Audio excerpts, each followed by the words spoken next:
That's all? That's all it takes? That's a good one.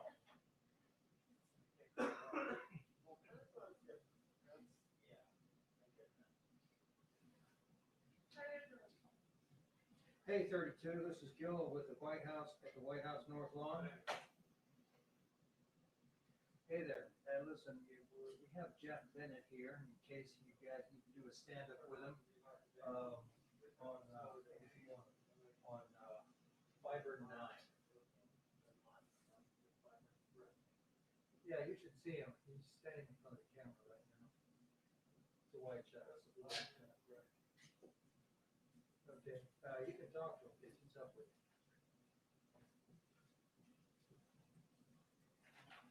Yeah, Ken, all right.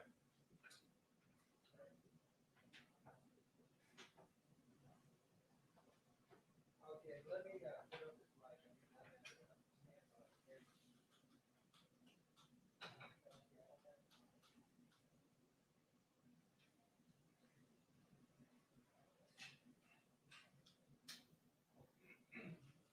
Stand by with me, okay?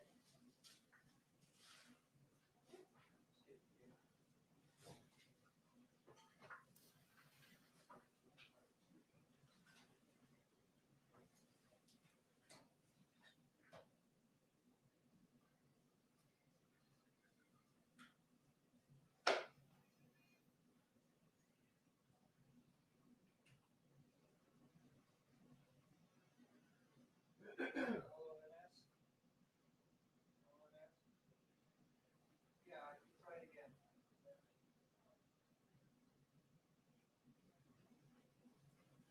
Yep, 1, 2, 3, 4, 5, 6, 7, 8, 9, 10. Keep talking. 1, 2, 3, 4, 5, 6, 7, 8, 9, 10. Sound okay?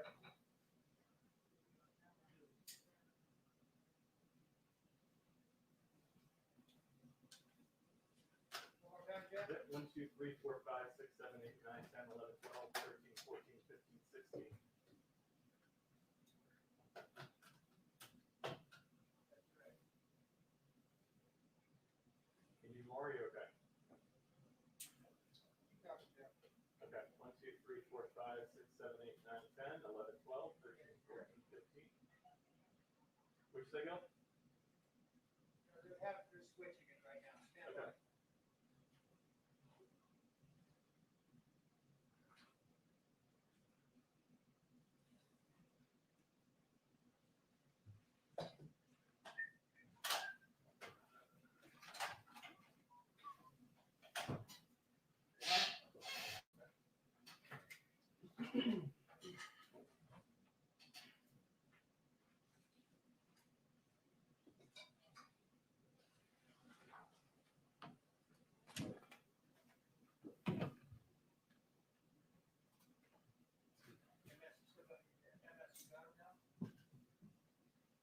Okay. Focus behind the podium, please.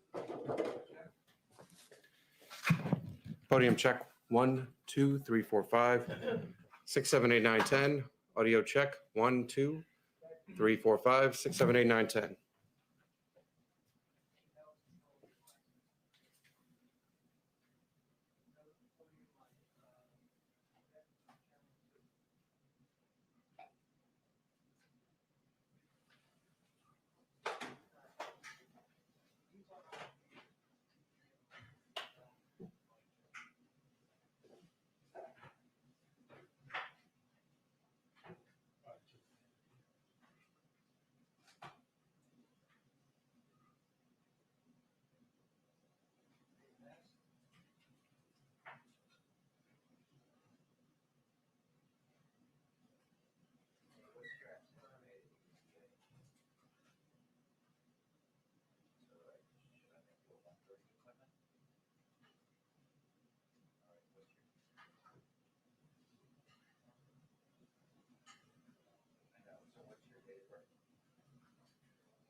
Yes, they can hear you. Get that, guys?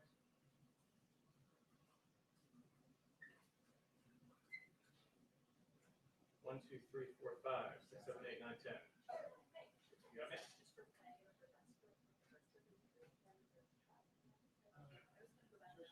Just because the website.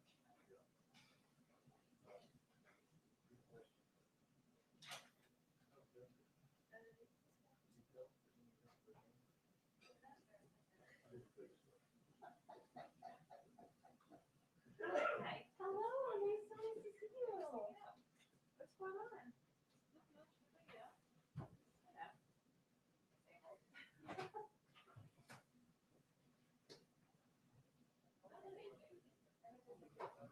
I just sent you an email about it, but then I was like, "Hey, what's going on about?"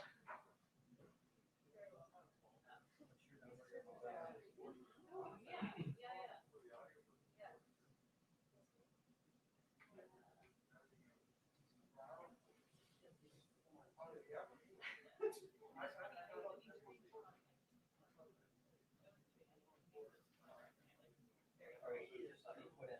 Yeah, right. Yeah. Like this to me just feels like right. Yeah,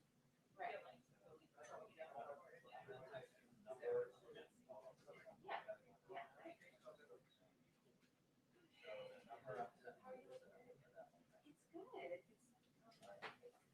It's good. Yeah, they said that they anticipated a new start, but there's no human operating it. So. Yeah.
I think it's a good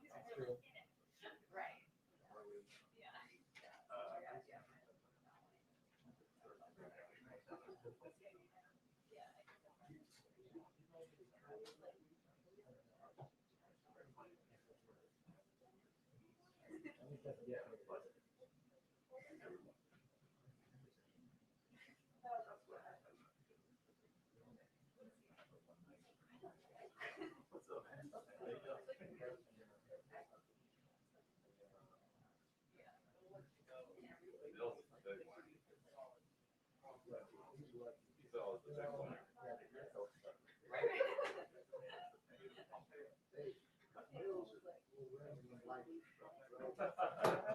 He really did. You know, never want.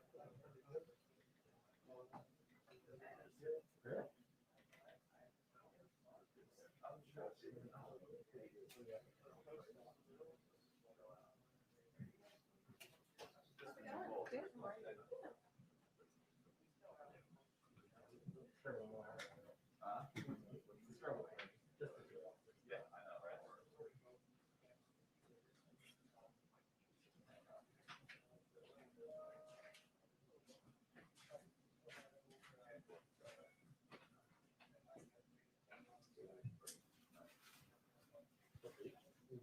Hey, how are you? How are you? Good, haven't seen you in a Long time while. no see. I know. How you been?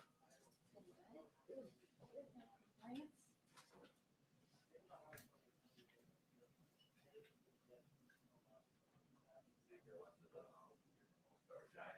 Yeah.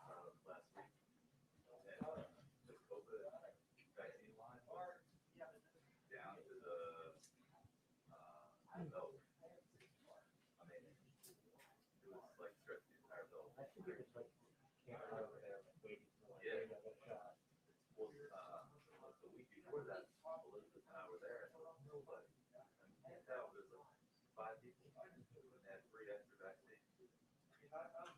Back on.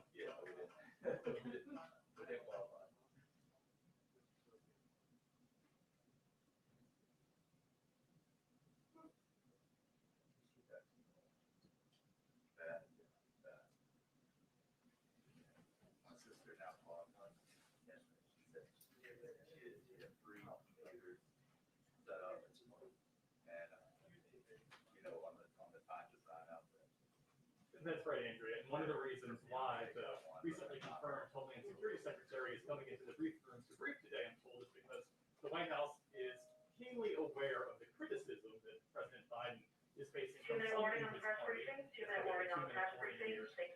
That by housing migrant children, he is in many ways returning to one of the most controversial and inhumane aspects policies of the Trump administration, and that is the long-term detention of undocumented minors. I'll tell you though that the main focus here at this White House today is still on COVID relief. We heard from the president briefly on Saturday after the House narrowly passed that $1.9 trillion package. He called for quick Senate action, and with an eye towards passing it swiftly in the Senate, Senate Democrats are now tabling entirely the effort to include in the package that $15 minimum wage hike.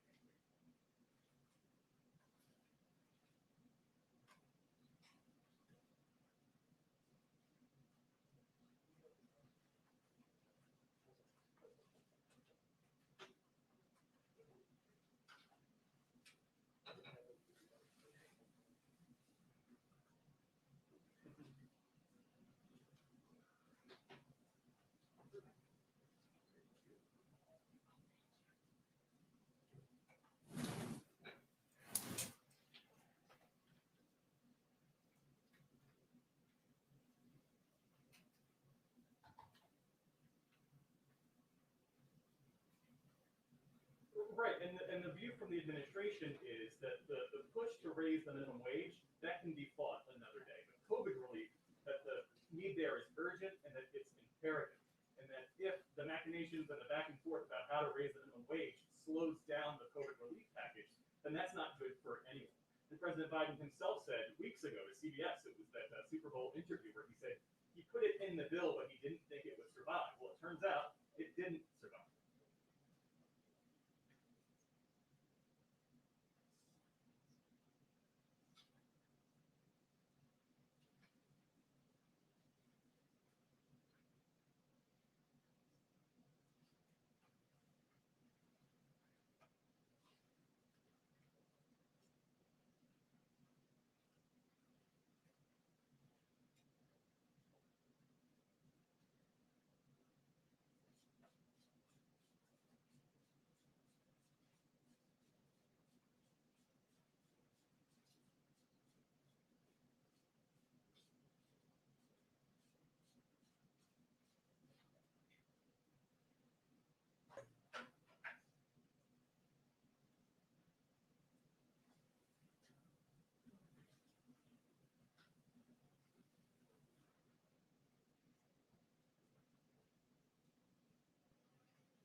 Okay.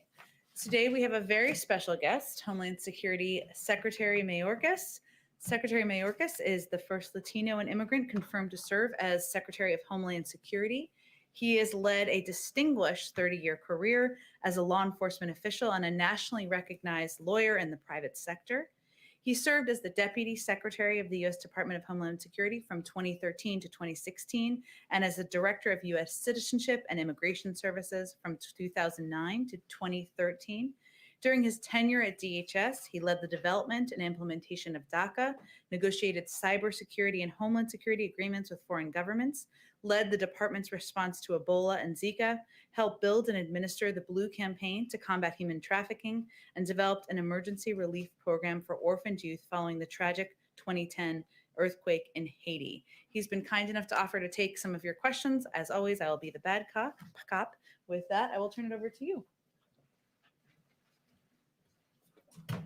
Thank you very much, Jen, and good morning, everyone. I'd like to spend a few minutes to provide you with an overview of what we have done and are continuing to do and what we are dedicated to achieving. We are dedicated to achieving and, quite frankly, are working around the clock to replace the cruelty of the past administration with an orderly, humane, and safe immigration process. It is hard and it will take time, but rest assured we are going to get it done. Let me explain to you why it is hard and why it is going to take time. I think it is important to understand what we have inherited because it defines the situation as it currently stands. Entire systems are not rebuilt in a day or in a few weeks. To put it succinctly, the prior administration dismantled our nation's immigration system in its entirety. When I started 27 days ago, I learned that we did not have the facilities available or equipped to administer the humanitarian laws that our Congress passed years ago. We did not have the personnel, policies, procedures, or training to administer those laws. Quite frankly, the entire system was gutted. In addition, they tore down the Central American Minors Program that allowed children to access laws of protection without having to take the perilous journey north. They cut off funding to the Northern Triangle countries of Guatemala, El Salvador, and Honduras.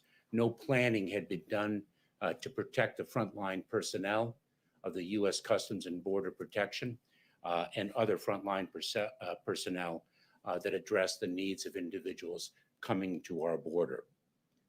Contracts had been entered that were unlawful or against the interests of the United States Department of Justice. And that's just the tip of it. And I must tell you that it pains me profoundly to say this today on March 1st, the 18th anniversary of the U.S. Department of Homeland Security. It takes time to rebuild an entire system and to process individuals at the border in a safe and just way. That is especially true when we're in the midst of the pandemic and are obligated, of course, to adhere to the restrictions and procedures that have been promulgated by the CDC to ensure public safety, including the safety of the individuals who arrive at our border. It takes time to build out of the depths of cruelty that the administration before us established. What we are seeing now at the border is the immediate result of the dismantlement of the system and the time that it takes to rebuild it virtually.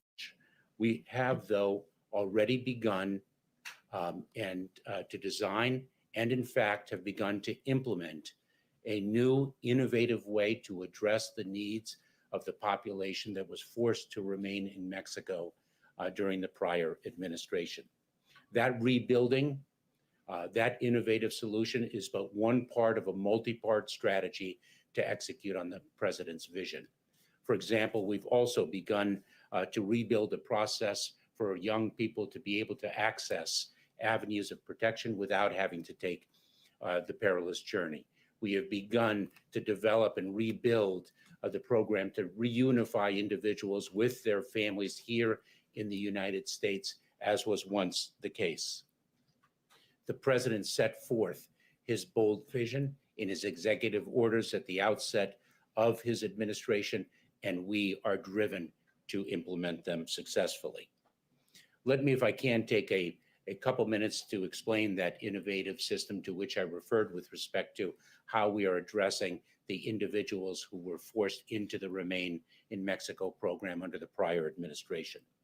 Working very closely with the Mexican government and international organizations in Mexico, we have developed a virtual platform that enables individuals with active cases in the Remain in Mexico program to actually register for relief using their phones.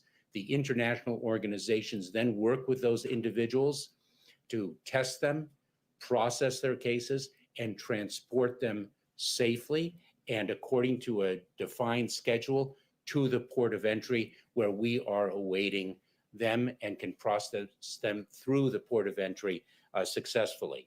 We started with one port and 25 individuals a day. We are now at 3 ports, and we have enhanced our processes at one of those 3 ports to reach 100 individuals a day in processing to address the acute need in the campo at Matamoros, which we have all heard so much about. This is all, by the way, at a time when we are also addressing the needs of our frontline personnel. Soon after I took office on February 2nd, we launched Operation VOW, Vaccinate Our Workforce, where we have really surged resources and capabilities according to the paradigm that has been established by the COVID-19 task force to address the needs of frontline personnel throughout the federal government. In February alone, we started at 2% of that frontline personnel workforce vaccinated. At the end of February, we were able to reach 20% of the frontline personnel. I have to take this opportunity at the same time to reiterate a message that we have communicated repeatedly throughout, which is a message to those individuals who are thinking of coming to our border. They need to wait. It takes time to rebuild the system from scratch. If they come, if families come, if single adults come to the border, we are obligated to, in the service of public health, including the health of the very people who are thinking of coming, to impose the travel restrictions under the CDC's Title 42 authorities and return them to Mexico. And we have done that. We need individuals to wait, and I will say that they will wait with a goal in mind, and that is our ability to rebuild as quickly as possible a system so that they don't have to take the dangerous journey, and we can enable them to access humanitarian relief from their countries of origin. The fact of the matter is that families and single adults are indeed being returned under the COVID-19 restrictions. Let me then turn to the issue and the challenge of unaccompanied children, because I know that much has been reported about the handling of unaccompanied children. And let me just explain the process, if I may. When an unaccompanied child reaches the border and comes in between the ports of entry, U.S. Customs and Border Protection personnel, specifically the United States Border Patrol, brings that child to a Border Patrol station for processing. The Border Patrol is only a pass-through. We are obligated to turn that child over to the Department of Health and Human Services within 72 hours. We are a pass-through.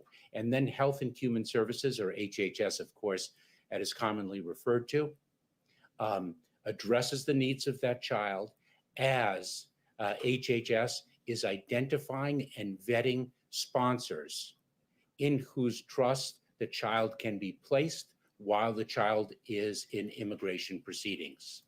And so we have the child for a maximum of 72 hours. And of course, given the pandemic and its restrictions, given the extreme weather conditions in Texas, a critical part, that 72-hour time frame was certainly under stress, as we all know, and as we can all understand. And then children are in HHS custody for an average of about 31 or 32 days.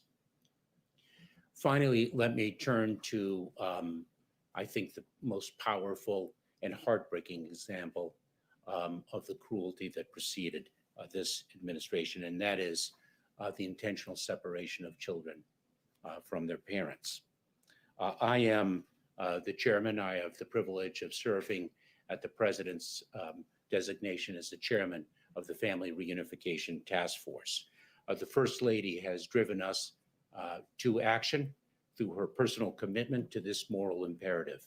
And that moral imperative is to reunite the families and restore them to the fullest capacity that we as the United States government can do. And I should say that we are not doing it alone. We are working closely with counsel for the separated family members. We are doing it along with the countries of El Salvador, Guatemala, and Honduras. I spoke with the foreign minister of each of those countries this past Friday.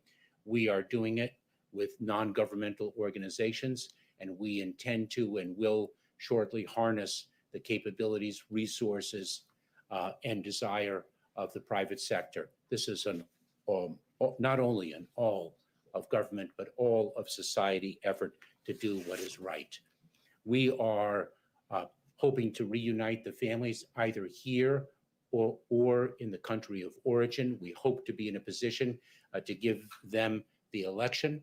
And if, in fact, they seek to reunite here in the United States, we will explore lawful pathways for them to remain in the United States and to address the family needs. So we are acting as restoratively as possible. I am very proud and excited to announce that we have hired Michelle Branet as the executive director of the Family Reunification Task Force. She began late last week. Most recently, she served as the senior director of the Migrant Rights and Justice program of the Women's Refugee Commission. She has dedicated her entire career to human rights, and she is an extraordinary talent that will bring justice and results to this effort, along with the resources of the Department of Homeland Security, the Department of Justice, the Department of Health and Human Services, and every other member of the federal government that has resources to bring to bear. It is because of the men and women of the Department of Homeland Security and across the federal enterprise that we will dig out of the cruelty of the past administration, and we will rebuild our nation's asylum system and all of our humanitarian programs, of which we have been historically so proud as a leader in the world. And with that, Jen, I'm pleased to take questions. Thanks, Secretary. You mentioned that it will take some time to rebuild the department. How long? I mean, obviously, you're asking the American people to be patient, these migrants to be patient. How long will it take to rebuild these systems and processes and staffing that you say you inherited that were not there when you inherited the agency? And then also on the Family Reunification Task Force, how big is this population of separated families right now, of separated children? And how many have you already been able to reunify? And what's the timeline for getting them all reunified? In but a few weeks, we already have designed an innovative program to bring people in through the ports of entry, those that most acutely in need by reason of the fact that they have been remaining in Mexico for so long. And we have already begun to implement it. We are progressing every single day. I don't have a particular timeline, but all I can do is communicate both to the American public and to the individuals seeking protection that we are working around the clock 7 days a week to make that time frame as short as possible, but they need to wait. But they need to wait with a particular goal in mind. We are not saying don't come. We are saying don't come now, because we will be able to deliver a safe and orderly process to them as quickly as possible. There have been, I understand, approximately 105 families reunited in the recent past. That is through the extraordinary efforts of council and others in the community. We are joining with council, with members of the community to work on this, and Michelle will be full-time, and we are dedicating resources full-time across the government and the Department of Homeland Security specifically to this effort. The urgency of it cannot be overstated. A question about how unaccompanied migrant children are handled. The process that you articulated is the same as it was under former President Trump. It's the same as it was under former President Biden. The difference, as I understand it, with the Trump administration was that they held children for a longer period of time. How can that process be sped up? There are immigration advocates who say most kids who come here unaccompanied have the name or a phone number of a relative here in the U.S. and that they should be matched with them promptly. So let me, if I may, correct one of the premises of your question. Because you said that we're handling them in the same way that the Trump administration did, and that is absolutely inaccurate. The process that you articulated is well, actually, the Trump administration expelled children to Mexico, and we are not expelling young children. We are not apprehending a 9-year-old child who's come alone, who's traversed Mexico, whose parents, whose loving parents had sent that child alone. We're not expelling that 9-year-old child to Mexico when that child's origin, country of origin, was Guatemala, Honduras, or El Salvador. We are actually bringing that child into a Border Patrol station as a stepping point to get that child in the hands of HHS that has the capacity and the unique talents to care for the child, healthcare workers, mental health counseling, and the like, and moving that child to a sponsor as quickly as possible.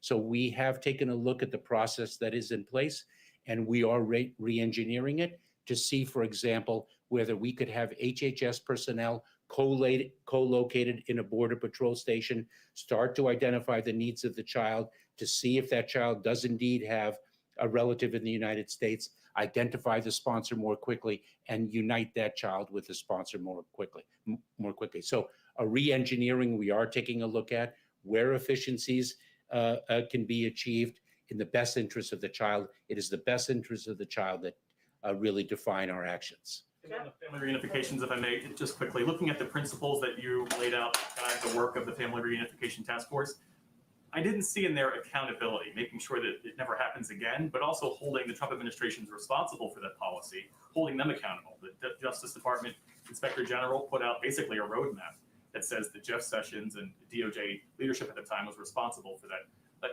enforcing that zero tolerance policy. So it's very important. First of all, those principles are our guide.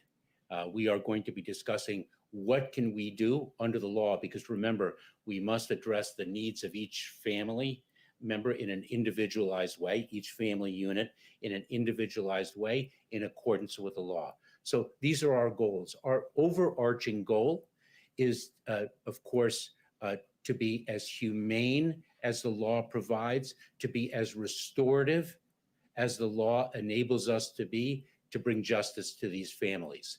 One of the tasks of the Reunification Task Force will be, of course, in addition to reuniting those families, which of course is the most acute urgency, to also take a look at the system and ensure, to your very important question, to ensure that it does not happen again. As the president has so powerfully said, this is not who we are. Mr. Secretary, in South Texas, several city officials are requesting COVID tests from the state of Texas for migrants. What plan is DHS putting in place to do COVID testing for migrants? So if I can level set on that, the extraordinary weather that Texas suffered and to which the president responded with such urgency created an unexpected stress on our system. As a matter of process, individuals, family units are brought into ICE custody. They are tested. ICE has the capability to test them, to isolate and quarantine them as the results so dictate, and then to address their needs as the immigration process provides. So it is happening right now? Yes, it is. Okay. If I could also ask, you said, please don't come. You sent the message, now is not the time. What specifically and how is this administration conveying that message to these desperate families and people who respectfully probably will not heed your warning to please don't come now? What are you doing to convey the message to them? So multi-part answer, if I may. Number one, of course, with respect to our resources, we are flooding the space with that critical message. I cannot overstate its criticality for the well-being of those very individuals who are thinking of coming, not to mention the well-being and stability of the border as we seek to rebuild it from its dismantled state. We are not communicating alone. We are communicating in partnership with non-governmental organizations, community-based organizations that do have the ear of these very communities, and we are doing it in tandem with the governments of Mexico, El Salvador, Guatemala, and Honduras. It is. It's very difficult to know those whom we have successfully deterred, but our understanding is that it does work to a degree, certainly with certain aspects of the population, and it is a message that we need to continue to communicate. It is our obligation as a nation to do so. Kristen? Thank you, Mr. Secretary. Do you believe that right now there's a crisis at the border? I think that the answer is no. I think there is a challenge at the border that we are managing, and we have our resources dedicated to managing it. And so a lot of the things that you are talking about, you admit, take some time to implement. But right now you've got about 200 migrant children crossing the border every single day. CBP projected a peak of 13,000 unaccompanied children in the month of May, according to a report in Axios. What is being done between now and then when you're able to implement all the things that you're talking about that you say will take time? Let me answer that question with tremendous pride. The men and women of the Department of Homeland Security are working around the clock 7 days a week to ensure that we do not have a crisis at the border, that we manage the challenge as acute as the challenge is, and they are not doing it alone. This is a challenge that the border communities, the non-governmental organizations, the people who care for individuals seeking humanitarian relief all understand it is an imperative. Everyone understands what occurred before us, what we need to do now, and we are getting it done. Respectfully, sir, though, one of your predecessors, Jay Johnson, he said that 1,000 illegal border crossings a day constitutes a crisis, that it overwhelms the system. We're at between 3,000 and 4,000 now, according to CBP officials. So how is this not a crisis? I have explained that quite clearly. We are challenged at the border. The men and women of the Department of Homeland Security are meeting that challenge. It is a stressful challenge, and that is why, quite frankly, we are working as hard as we are, not only in addressing the urgency of the challenge, but also in building the capacity to manage it and to meet our humanitarian aspirations and execution of the president's vision. Go ahead, Ashley. Thank you, Mr. Secretary. Does the administration support using budget reconciliation to legalize millions of undocumented immigrants this year, as Senator Warren and 100 other Democratic lawmakers have called for? The president on day one sent a bill to Congress. The president recently spoke of that bill. That bill addresses what there is unanimity about, which is we are operating under a broken immigration system and we need to fix it. Specifically, would you consider using the budget reconciliation process? It is not for me to decide the legislative strategy that the administration employs. The administration is committed to passing immigration legislation, and the administration is pursuing a path that everyone understands is direly needed. Steve, we'll go with two more. You said that the previous administration had entered into some contracts that were unlawful. Could you give some examples of that? What do you mean? Let me give you an example that already has been in the public domain, quite frankly, and that is the agreement on January 19th, one day before the new administration, an agreement with the Union of Immigration and Customs Enforcement that the union must approve any policy changes in the immigration arena. I've been in government for almost 20 years now. I've never seen a contract like that, and I certainly haven't seen a contract like that on the last day of an administration. Karen? Thank you, Mr. Secretary. I'm with ABC News, and we've reached out to HHS and Border Patrol after the suggestion from Jen last week to try and gain access to the tent facilities in Texas. We've been I'm told. sorry, I didn't quite hear, but let me, if I can, Yes. say one thing back to that question, if I may. Because there can be honest disagreements about policy, but there has to be an overriding credo, and that is loyalty to our institutions and what they stand for and the fundamental rule of law. And I find an agreement like that in dereliction of that duty. Yes. I'll project this time. Sorry about that. Sorry, I apologize.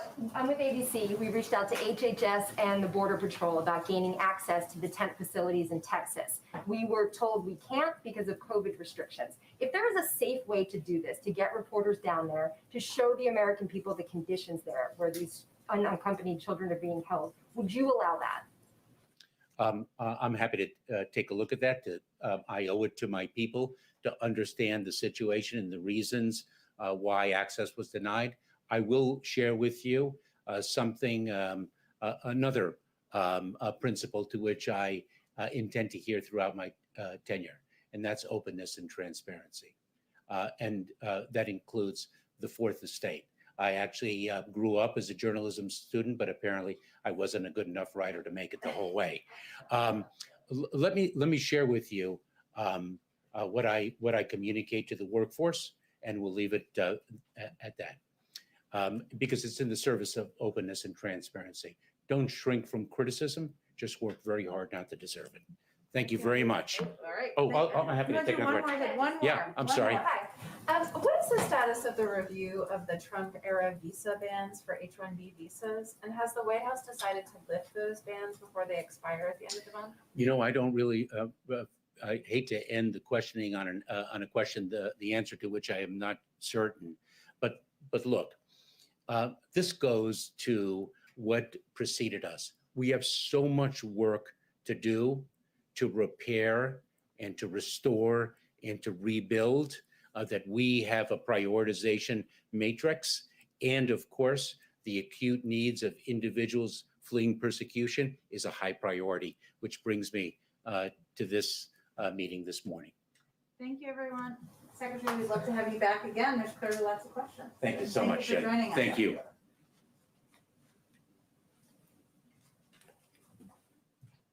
Okay, just have a few more things. I think only one more thing at the top. Obviously, the president's focus this week and the coming weeks until it's passed is on the American Rescue Plan.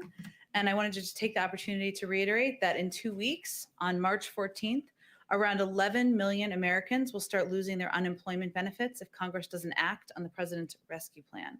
There are 11 million Americans who are unemployed through no fault of their own, but who will struggle to put food on the table, struggle to make ends meet, and struggle to live with the dignity they deserve. I'd also note that nearly 1 million households on unemployment insurance report that their children aren't eating enough.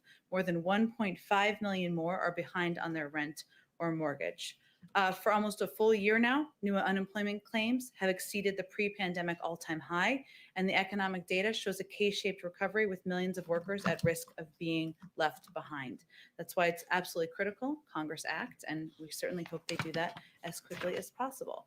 One last note, today, as many of you know, all of you know, the president will meet with President Andres Manuel Lopez Obrador, the president of Mexico, building on their their January 22nd conversation, the meeting will reaffirm the enduring partnership between both countries based on mutual respect and the extraordinary bond of family and friendship.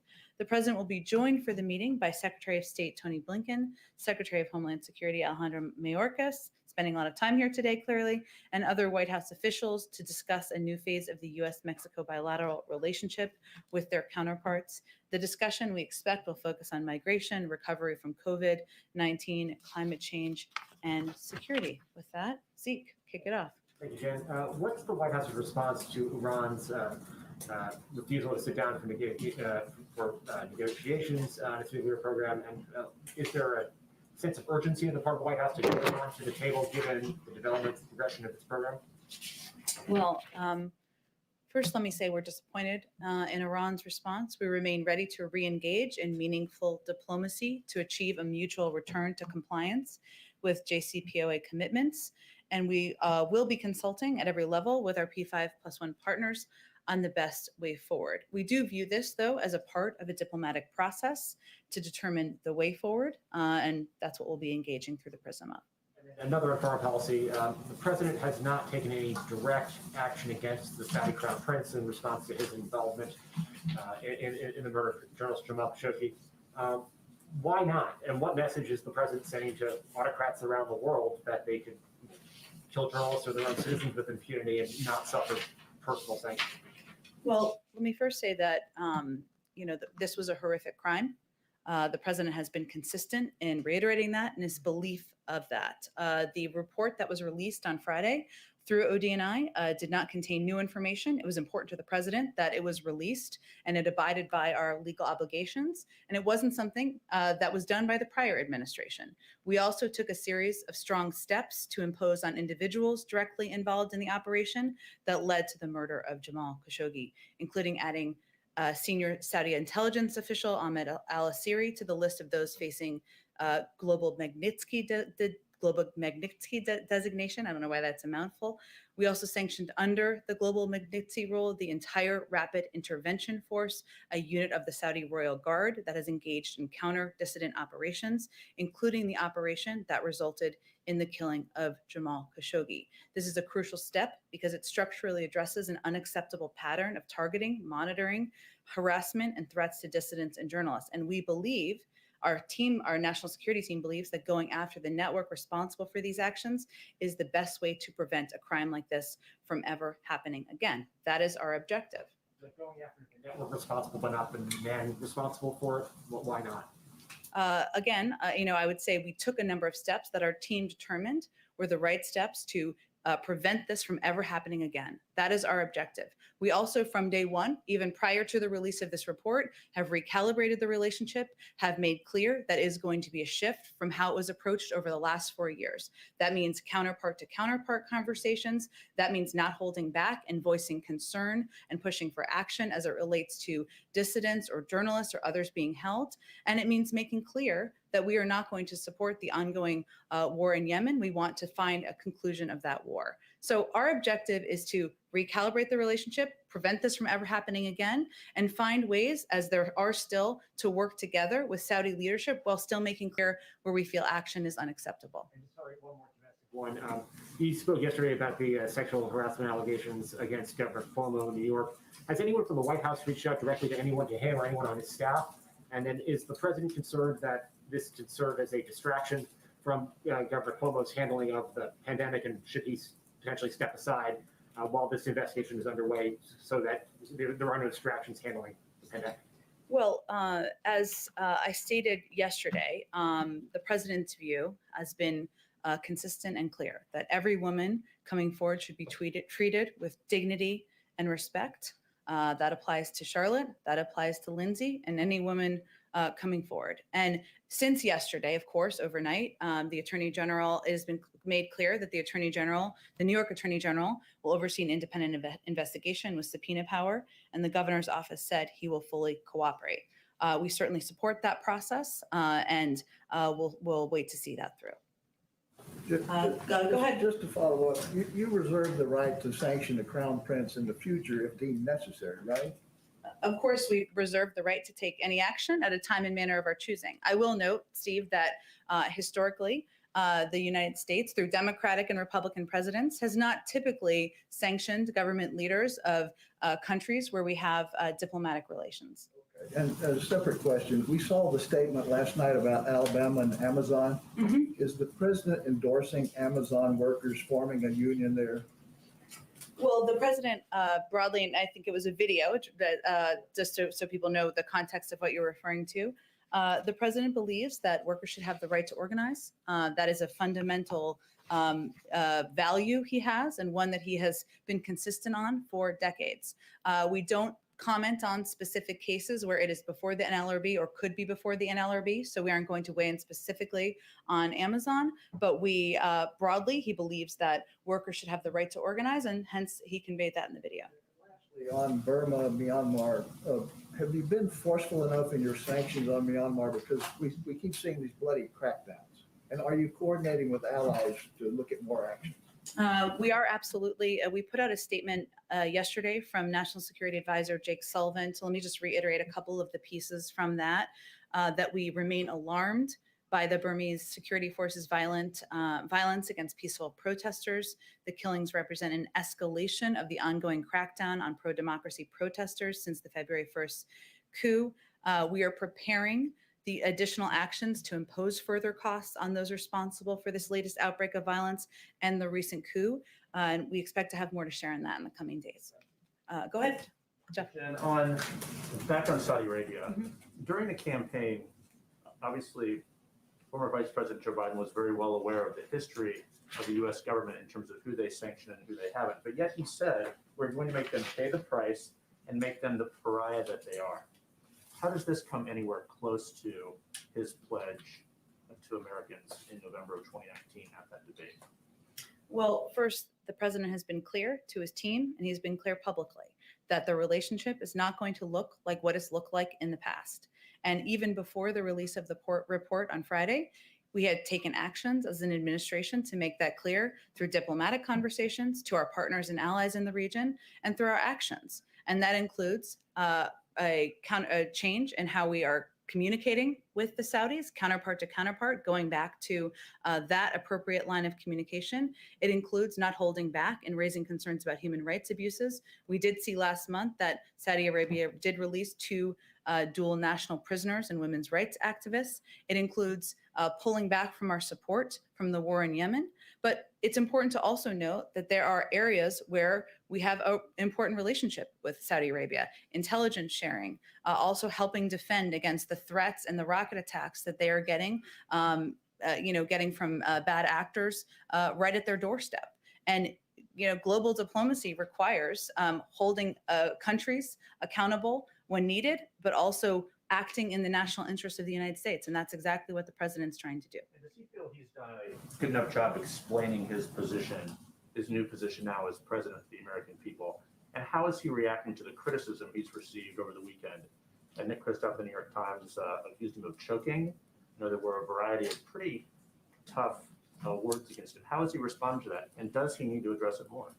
Well, I don't think anyone runs for president or is elected if they have a thin skin. And certainly any action you take on an issue like global diplomacy or an issue where there's a complicated relationship, I think he fully expected there might be some criticism. But his objective, his role as president of the United States and as commander in chief of the country is to act in the national interests of the United States. And that's exactly what he's doing in this case, that he's acting on the advice of his national security team. And he believes this is the right approach for our long-term interests. If I could ask a domestic one really quickly. You said there were 14 days, obviously very critical 14 days to getting the COVID relief bill passed. What specifically will he be doing directly with Democratic senators and Republican senators, perhaps? Will he reach out to Susan Collins, for example, or other Republicans to try and get them on board? Obviously, the Republicans were not on board in the House. Absolutely. I think we're going to be evaluating day by day what the needs are. So as you know, he'll be meeting with, or via Zoom, a number of Democratic senators this afternoon. We've reserved time in his schedule to ensure that he can be engaged, roll up his sleeves, and be personally involved in making phone calls, having more Zoom meetings, potentially having people here to the Oval Office to get this across the finish line. And I expect him to be very involved personally. On the parliamentarian decision, you said that he respects that decision, but progressives don't understand this. In some respect, they're like, why not fight for this? So why is the White House not more aggressively challenging that and sending the vice president to try and potentially overrule that with the vote? Well, the decision for the vice president to vote to overrule or to take a step to overrule is not a simple decision. It would also require 50 votes. As you know, it's not a one-step decision. And the president and the vice president both respect the history of the Senate. They are both formally served in the Senate, and that's not an action we intend to take. But the president is committed to raising the minimum wage, to working to determine the best vehicle forward to doing that. That's why he put it in the package. He wants it to be raised to $15 an hour, and he will be in touch with leaders from all wings of the party in determining the best path forward for that. Go ahead, Jeff. A follow-up to Jeff's question, which strikes me. The White House doesn't have 50 votes to confirm Neera Tanden as OMB director, and yet we heard from the White House Chief of Staff say that the White House they're going to fight their guts out. Fight our guts out was the phrase he used to get her confirmed. So why push for that and not push as hard, one could say, for raising the minimum wage? You could make the argument that the American people stand to benefit more from a higher wage than they would from a chosen OMB director. Well, I think that's mixing a few things kind of irresponsibly, if I'm just being totally honest. I would say on the minimum wage, the president included a raise of the minimum wage in his package because he felt strongly that it's long overdue, that men and women working hard, trying to make ends meet, shouldn't be living at the poverty level. That's why he put it in his package. There is a process that it goes through, a parliamentary process when it's a reconciliation bill, as you know, but for people who haven't been following all the nitty gritty of this, because it's a budgetary bill. That's why it went through the process. And, again, I would send you to talk to leaders in Congress to see if they have the 50 votes necessary. But regardless, the president, the vice president have made the decision they're not going to move forward with that step. But also, it's not a simple process. It requires 2 steps. As it relates to Neera Tanden, she is somebody who has decades of experience. She is qualified. She is prepared to lead the budget team. And we're continue, of course, to fight for the confirmation of every nominee that the president puts forward. We'll see if we have 50 votes. That's part of the journey. That's part of democracy in action. Oh, go ahead. On voting rights, the Supreme Court is set to hear a major voting rights case this week. You have, by some estimates, some 43 states, Republican-led states, that are set to, or at least envision a change to election laws and want to make it harder, put in place more restrictions on voting. The House is set to vote on the John Lewis Voting Rights Act that is running headlong into a Senate filibuster. Does the president support nixing the filibuster as a means of passing voting rights? And if not, how is he going to leverage his political capital to make sure that this democratic priority becomes law? Well, first, the president's committed to protecting the fundamental right to vote and making it easier for all eligible Americans to vote. His campaign was about fighting for democracy, and we're going to continue to fight for democracy in the White House. And that's why we need to pass reforms like H.R. 1, the For the People Act, and restore the Voting Rights Act. And he's happy to see the House take up H.R. 1 this week. We're not going to get ahead of the process. The president's view on the filibuster is well known.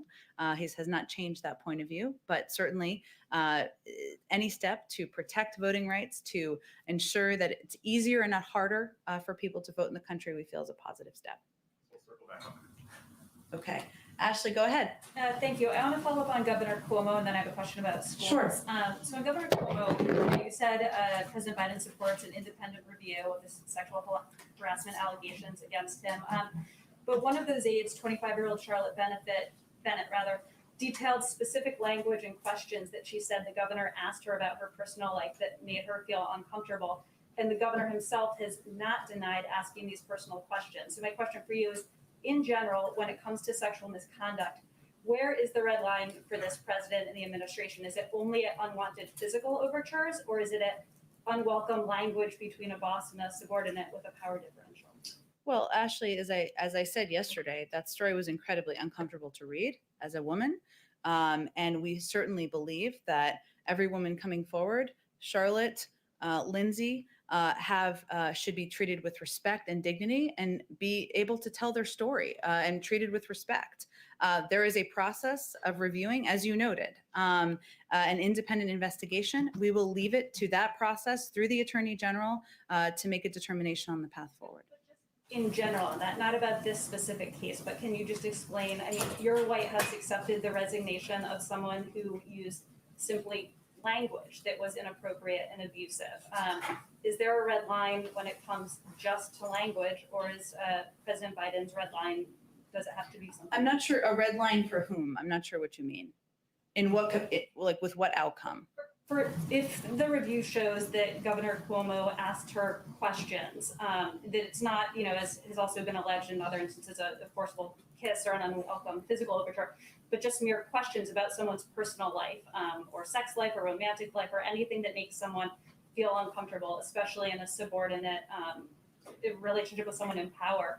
Is that something where someone should have to resign, or should there be other consequences? That's what I mean by the red line. Look, the language, you know, the president has a bar for what is expected in his administration, which you referenced, treating people with civility, treating people with respect.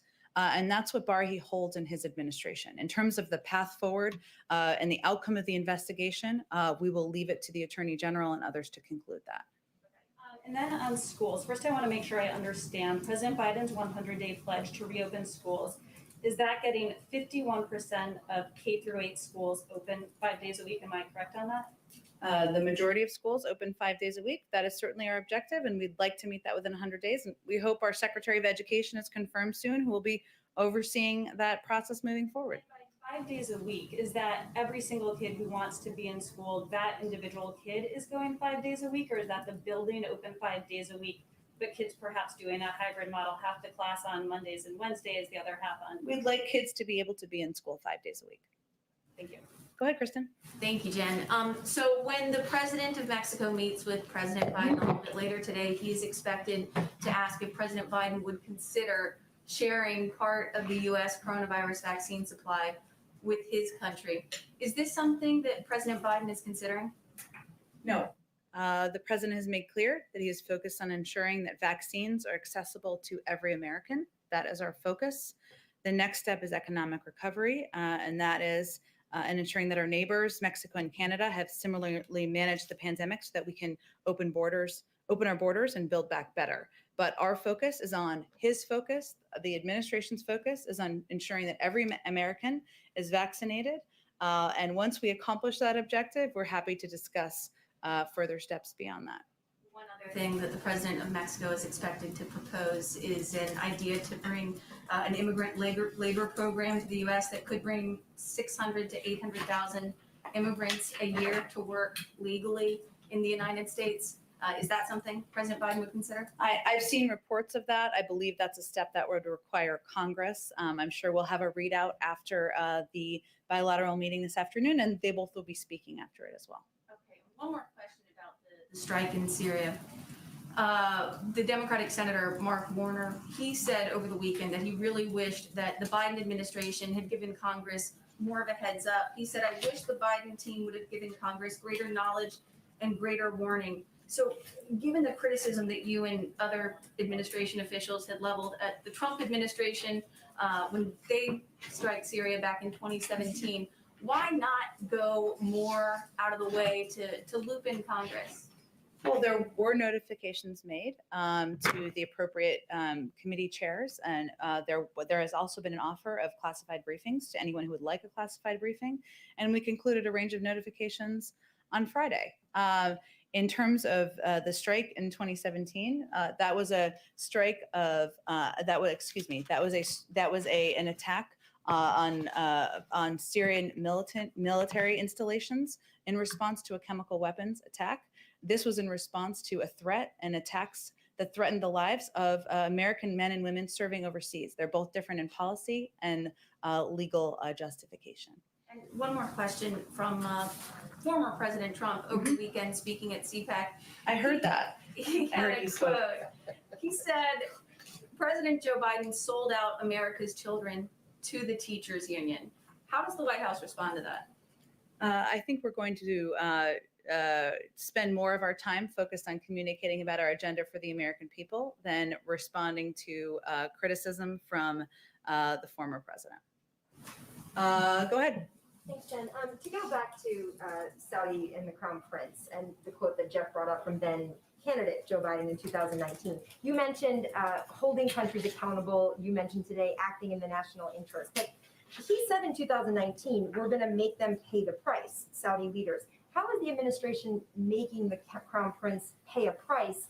And are you saying that the national interest and holding them accountable can't square with paying a price? No, I'm certainly not saying that. I was outlining a number of the steps that were announced on Friday that were taken that specifically addressed, sanctioned the deputy head of intelligence, that specifically sanctioned under the Magnitsky Act the entire Rapid Intervention Force, which is a force that is close to the Crown Prince. And I was referring to specifically our goal of recalibrating the entire relationship, which is something that we started to do from day one of the administration. We did not wait for the release of the report. But I was also noting that this is a country where we have diplomatic relations. We are going to hold them accountable. We are going to take steps. We are not going to hold back on making clear where actions are unacceptable, where there needs to be a change and reforms put in place, while also recognizing that there are areas we need to continue to work together on because they're in the interest of the United States and our own security. You mentioned the historically not sanctioning leaders of foreign governments that we have diplomatic relations with. You just said it then, you said it yesterday. Is it the policy, though, of the Biden administration to not sanction a foreign leader if there are diplomatic relations, more than just precedent, but actual policy? It's considerations. Considerations are done on a case-by-case basis, but I think that's an important precedent because obviously taking that step is something that there is not a great deal of historic precedent for, and that was why I noted it. The intelligence community's conclusion that the Crown Prince approved the murder operation, murder of Jamal Khashoggi, if that's not something that would change the precedent, what would? Again, we took a number of steps that were considered and determined by our national security team to have the intended impact of preventing this from ever happening again. And not just in Saudi Arabia, but around the world, including the implementation of the Khashoggi rule, allowing the State Department to restrict or revoke visas to any individual believed to be targeting perceived dissidents or journalists, including the sanctions that I've just outlined against the Saudi Rapid Intervention Force, against the deputy head of general intelligence for his role in the operation. We have also conveyed very clearly and candidly through diplomatic channels that this absolutely can never happen again, that our relationship will be different from what it has been in the past, and that we are going to be, of course, hold the option of holding Saudi Arabia to their commitment to put reforms in place and make progress moving forward. Go ahead in the back. Thank you. I've got a couple questions, just like my front row colleagues here. Sure. Given that the White House promised to release visitor logs, why hasn't the administration divulged who the president is meeting with virtually? I mean, we're in the middle of a pandemic. Isn't that kind of transparency really important? And also, wouldn't that be really easy to do? He's meeting with members of the Senate virtually today. There, I've released it for you. What else would you like to know? Names? Oh, I think we did release the names. If we haven't, we certainly have every intention of doing that this afternoon. Very good. We've been talking a lot about Congress and sort of the log jam that has been.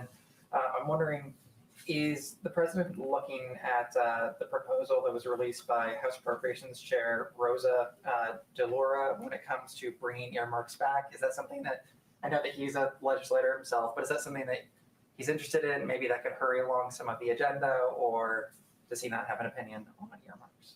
I have not discussed that with our legislative team. Obviously, as you noted, he was in the Senate for 36 years. Our focus right now is on the American Rescue Plan. You're familiar with all the components of that bill because we talk about it constantly from here. But I don't have any new position or a position on that particular piece of legislation. I will check and see if there's anything more we would like to convey.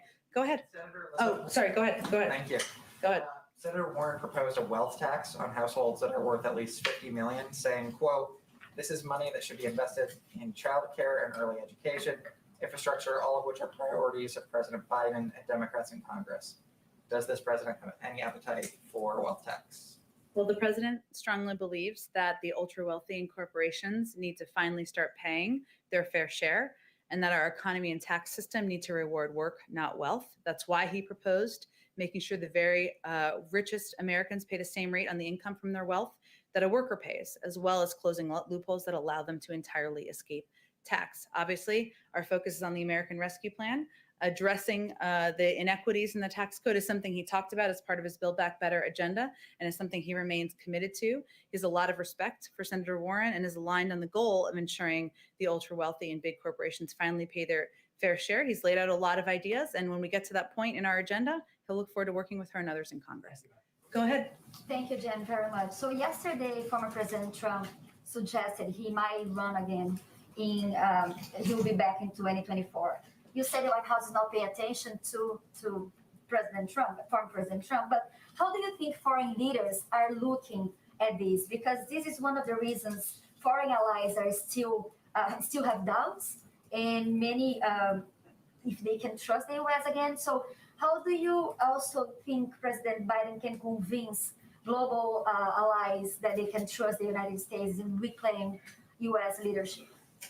Well, President Biden just decisively beat Donald Trump a few months ago. That's why we're all here, having so much fun together in here. But his focus, and I think one of the ways that he convinces foreign allies and partners that America is back and we want a seat at the table, is by keeping his focus on his commitments he made on the campaign trail, which is building the economy back better, bringing an end to the pandemic, rebuilding our relationships around the world, and not focusing time and energy and effort on a political campaign. There's plenty of time for that, but his focus is on his objectives of getting the pandemic under control, working with our partners around the world to do that as well. Taking into consideration that foreign allies are worried about the return of Donald Trump? I'm not a spokesperson for our foreign partners, so you'd have to ask them and see what they have to say. I have one more question about Sure, go ahead. Brazil. So Sure. the WHO said there is a tragedy happening in Brazil right now because of the pandemic.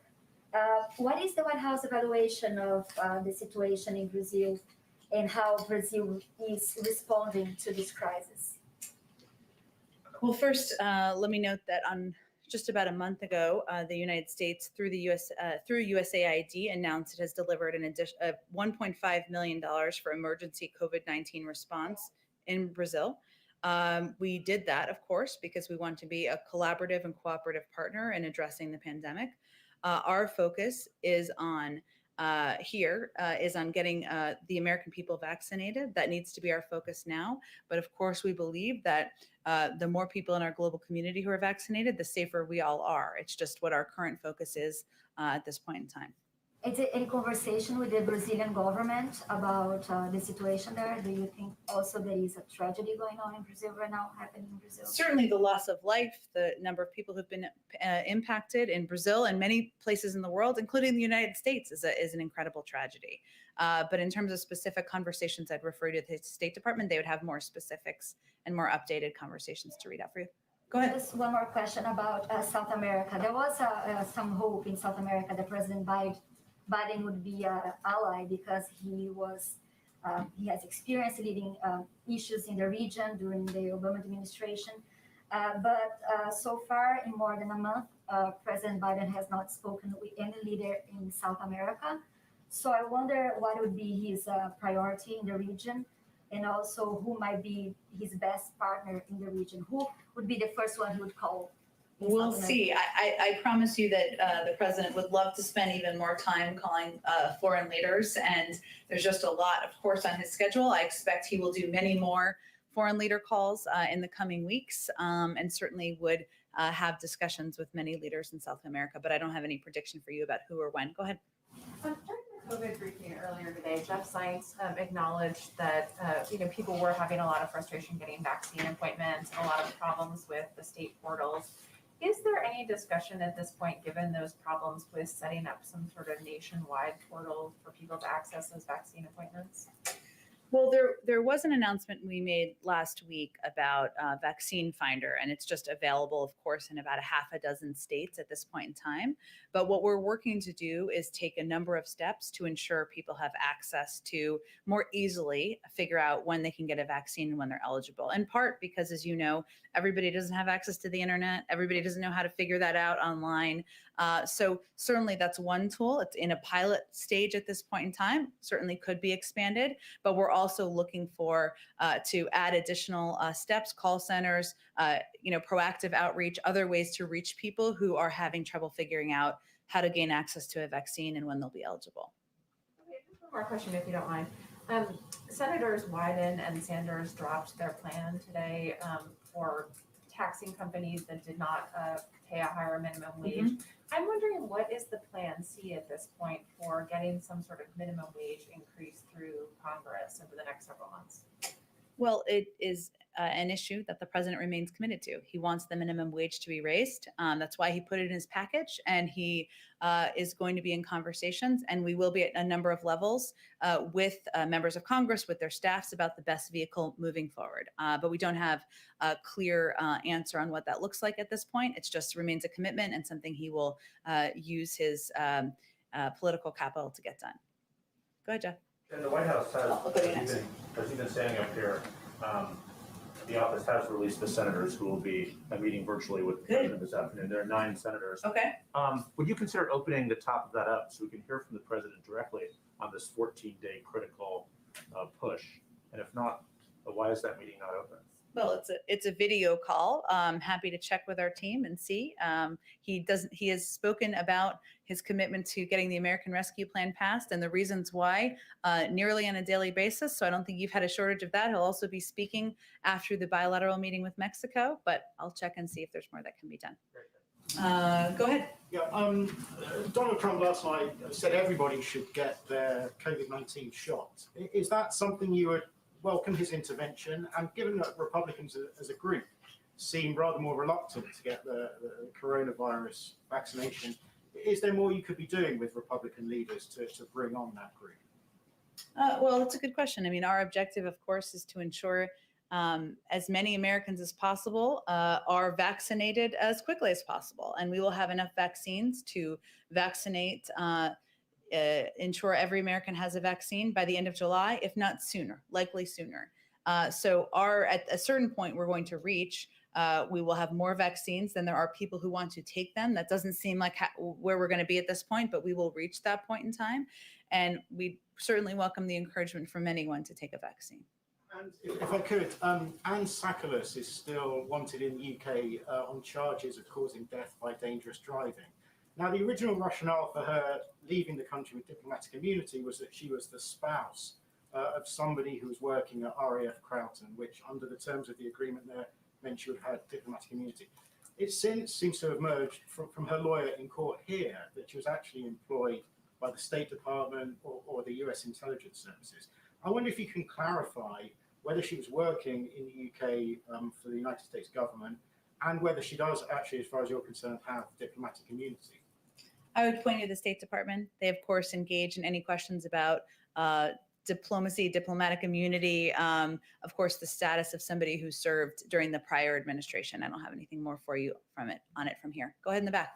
Hi, thanks. Can I ask about the G7 in June? Sure. Can you lay out some of what the President wants to focus on there? And also, is it expected to be his first overseas trip?